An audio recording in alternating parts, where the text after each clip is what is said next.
नमस्कार दोस्तों। तो आज करने वाले हैं हम लोग बिहार इंटर स्तरीय एग्ज़ाम के प्रैक्टिस सेट पहला का थर्ड वीडियो, यानी कि हम लोग इसमें करने वाले हैं साइंस के 25 महत्वपूर्ण प्रश्न। तो हम लोग इसमें जानेंगे साइंस के 50 में से 25 क्वेश्चन जो है साइंस के उसके क्वेश्चन के बारे में हम लोग देखने वाले हैं। तो आज का पहला क्वेश्चन देखिए। पहला क्वेश्चन है कि निम्नलिखित में से क्या है। पहला क्वेश्चन, एक सामान्य मनुष्य के लिए स्पष्ट दृष्टि की न्यूनतम दूरी कितनी होनी चाहिए। तो इसका जो दूरी होना चाहिए वो होना चाहिए 25 सेंटीमीटर। कितना होना चाहिए? 25। कितना होना चाहिए?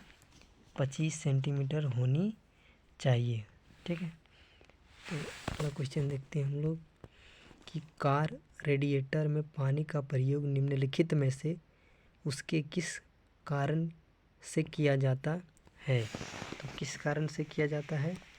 तो उच्च विशिष्ट ऊष्मा क्षमता के लिए किया जाता है। तो ऑप्शन नंबर हो जाएगा सी, उच्च विशिष्ट ऊष्मा के लिए। अगला क्वेश्चन देखते हैं कि किसी राफेल से गोली दागी जाती है जो फायर किए जाने के बाद पीछे हट जाती है।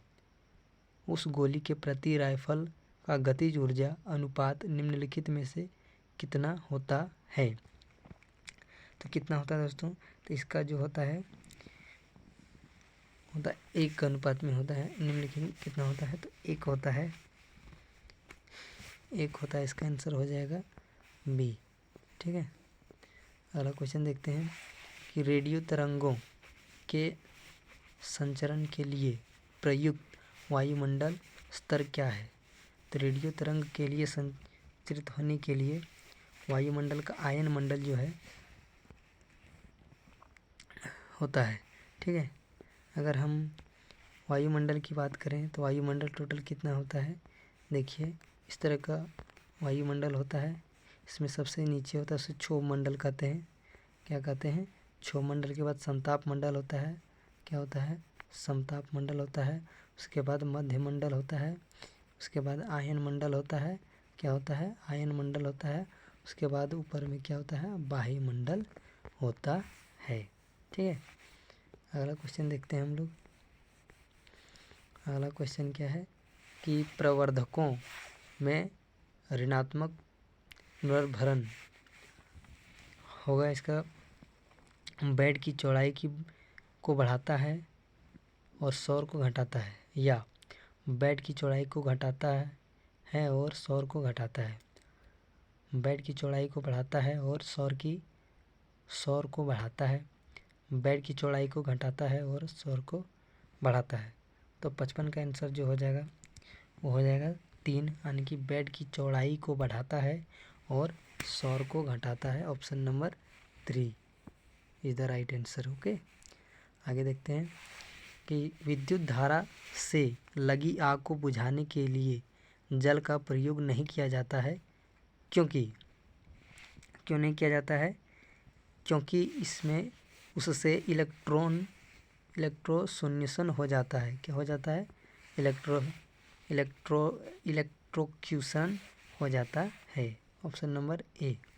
अगला क्वेश्चन देखते हैं कि पारदर्शी किस सिद्धांत पर कार्य करता है। पारदर्शी जो है वो प्रकाश पूर्ण आंतरिक परावर्तन TIR किस पर? TIR पर काम करता है। टोटल इंटरनल रिफ्लेक्शन पर कार्य करता है। ठीक है। अगला देखते हैं हम लोग कि प्रकाश के एक माध्यम से दूसरे माध्यम में गुजरने पर उसकी दिशा में होने वाले परिवर्तन को क्या कहते हैं। तो क्या कहते हैं? इसको अपवर्तन कहते हैं। क्या कहते हैं? अपवर्तन कहते हैं। बताइए, प्रकाश का निर्वात में चाल कितना होता है? निर्वात में चाल कितना होता है? निर्वात में प्रकाश की चाल क्या होती है ये आपको बताना है। ठीक है। अगला क्वेश्चन हम लोग देखते हैं कि वाहनों के पास दर्शन में किस दर्पण का प्रयोग किया जाता है। तो किस दर्पण का प्रयोग किया जाता है, तो इसमें उत्तल दर्पण का प्रयोग किया जाता है। उत्तल दर्पण का प्रयोग किया जाता है। तो दोस्तों इसको याद रखने का एक तरीका है, कैसे याद रख सकते हैं कि पाश्चात्य दर्पण की बात किया जा रहा है। अगर पाश्चात्य दर्पण इसलिए लगाया जाता है क्योंकि बड़ी वस्तु को, कोई भी बड़ी गाड़ी है उसको हम क्या करते हैं कि छोटी करके देखते हैं, इसलिए तो बड़ी वस्तु को छोटी करके देखने के लिए तो छोटा उत्तल, अवतल बड़ा होता है, उत्तल क्या होता है, छोटा, इसलिए आंसर नंबर ए। ठीक है, अगला देखते हैं कि हृदय से बाहर जाने वाली नलिकाएं को क्या कहा जाता है। तो हृदय से बाहर जाने वाली नलिका क्या कहलाती है, तो क्या कहलाती है, इसका आंसर हो जाएगा हृदय से बाहर जाने वाली नलिकाएं जो होता है वो धमनी कहलाती है। क्या कहलाती है, धमनी।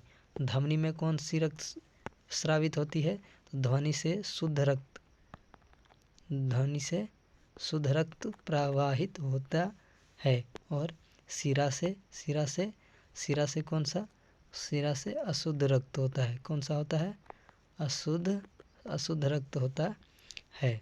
ठीक है, अगला क्वेश्चन देखिए कि आधुनिक आवर्त सारणी में परमाणु त्रिज्या जो होता है वो कैसे होता है, क्या किधर होता है, आवर्त में बाएं से दाएं जाने पर बढ़ती है। आवर्त में देखिए परमाणु, अगर हम आधुनिक आवर्त सारणी को बात करें तो इस तरह जो बनी होती है खड़ी लाइन जो होती है, खड़ी लाइन, इस तरह से इसे क्या कहते हैं, वर्ग कहते हैं। और इस तरह से जो बना होता है उसे आवर्त कहते हैं। तो टोटल वर्ग 18 वर्ग है, कितना है, 18 वर्ग है और 7 आवर्त है। कितना आवर्त है, 7 आवर्त है। तो क्या होता है, परमाणु का आकार क्या होता है, आवर्त सारणी में परमाणु त्रिज्या बाएं से दाएं जाने पर बढ़ जाती है। तो इसका हो जाएगा ऑप्शन नंबर 2 हो जाएगा, आवर्त सारणी में दाएं से बाएं जाने पर बढ़ती है। अगला क्वेश्चन हम लोग देखते हैं कि निम्नलिखित में से कौन सा कथन सही है। बेकेलाइट ऊष्मा का कुचालक है, बेकेलाइट विद्युत का कुचालक है, बेकेलाइट ऊष्मा का सुचालक है, बेकेलाइट ऊष्मा का कुचालक है, बेकेलाइट को ऊष्मा द्वारा नर्म किया जा सकता है। तो इसका जो आंसर हो जाएगा 1 3 कि 62 का हो जाएगा 3 केवल 2। बेकेलाइट क्या होता है दोस्तों कि घर में आप लोग देखते होंगे कुकर होता है, कुकर या कुकर के हैंडल में जो लगा होता है प्लास्टिक, उसे बेकेलाइट कहते हैं। या फिर बोर्ड जो बनाता है, स्विच सब बना होता है, सब बेकेलाइट का बना होता है, स्विच वगैरह बना होता है वो बेकेलाइट का होता है। और खाना बनाने में जो प्लास्टिक का यूज़ होता है, कुकर वगैरह में लगा होता है, कढ़ाई में लगा होता है, उसको बेकेलाइट कहते हैं। ठीक है, अगला देखते हैं कि निम्नलिखित में से कौन सा कथन सही है। धातुओं के ऑक्साइड क्षारीय होते हैं, मतलब कि बोल रहा है कि अधातु के ऑक्साइड क्या होते हैं, क्षारीय होते हैं, अधातु के ऑक्साइड अम्लीय होते हैं। ये बात सही है, ये तो गलत है। धातुओं के ऑक्साइड अम्लीय होते हैं, धातुओं के ऑक्साइड जो होता है वह अम्लीय नहीं होते हैं। खाली कौन सा कथन सही है, तो ऑप्शन नंबर 2 63 का 2 हो जाएगा सही। ठीक है, अगला क्वेश्चन देखते हैं कि निम्न में से कौन सा रॉकेट प्रक्षेपित करने के लिए ईंधन के रूप में इस्तेमाल किया जाता है। तो इसका ऑप्शन जो हो जाएगा रॉकेट ईंधन के रूप में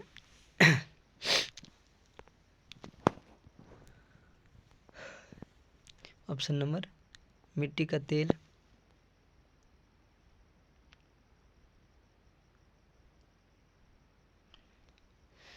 होता है और हाइजीन भी होता है, लेकिन यहाँ तो ऑप्शन नहीं दिया है उस तरह, लेकिन दोनों होना चाहिए। अभी यहाँ फिलहाल तो 2 होगा। आलू क्या है? आलू किसका उदाहरण है?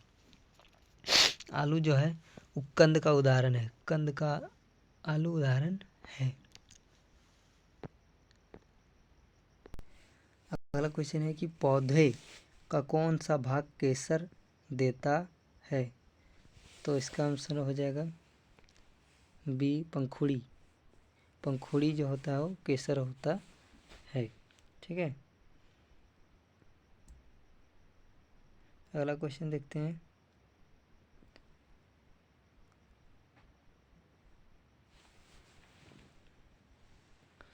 अगला क्वेश्चन क्या है कि निम्नलिखित में से कौन सा वृक्ष वर्ष में एक बार अपनी पत्तियां गिरा देता है? कौन सा गिरा देता है? तो पर्णपाती वन जो है उस साल में एक बार पत्तियां गिरा देती हैं। ठीक है, अगला क्वेश्चन देखते हैं हम लोग कि रुधिर है। रुधिर क्या है? एक संयोजी ऊतक होता है। रुधिर क्या होता है?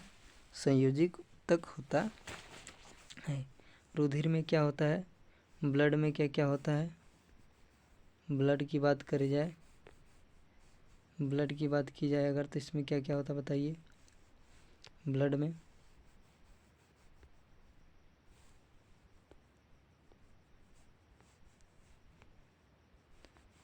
में होता है प्लेटलेट्स, आरबीसी, डब्ल्यूबीसी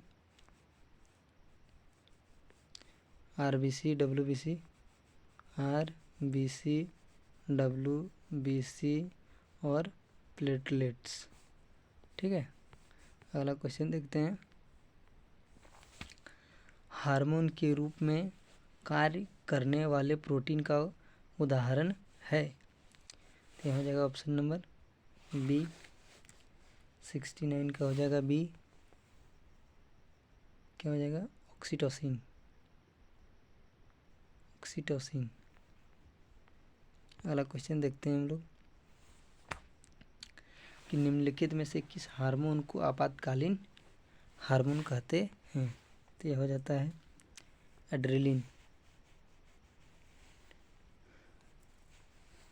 एड्रेलिन। इसे लड़ो हार्मोन भी कहते हैं, यानी कि फाइट एंड फ्लाइट हार्मोन भी कहते हैं। इसमें पसीना आना, डर लगना, ये सब जो होता है यही से होता है। इंसुलिन अग्नाशय ग्रंथि के बीटा कोशिका से निकलती है।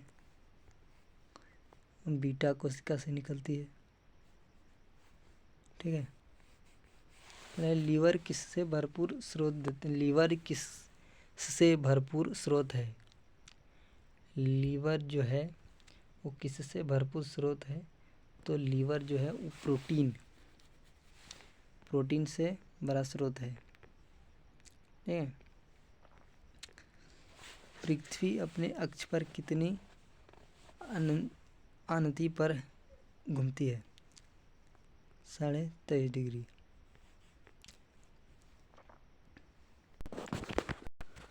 अगले क्वेश्चन की बात की जाए तो कि भूपर पृष्ठ पर जल, वायु और मृदा के साथ जैव द्रव के मंडल को क्या कहते हैं? तो उसे जैव मंडल कहते हैं। क्या कहते हैं? जैव मंडल कहते हैं। अगला है लाल संडाद यानी कि रेड रॉट बीमारी किसमें होता है? रेड रॉट बीमारी जो है वो गन्ना में होता है। किसमें होता है? गन्ना में होता है। गेहूं में किट्टू रोग होता है।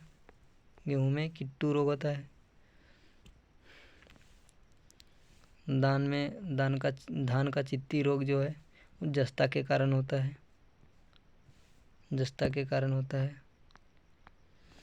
अगला क्वेश्चन है कि मध्यम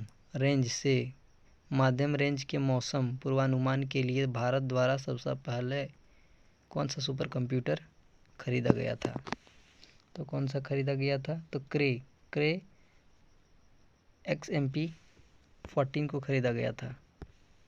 ठीक है, तो अगला क्वेश्चन तो साइंस का हो गया। ठीक है, अगला जो आएगा वो रीजनिंग और मैथ का आएगा सेट।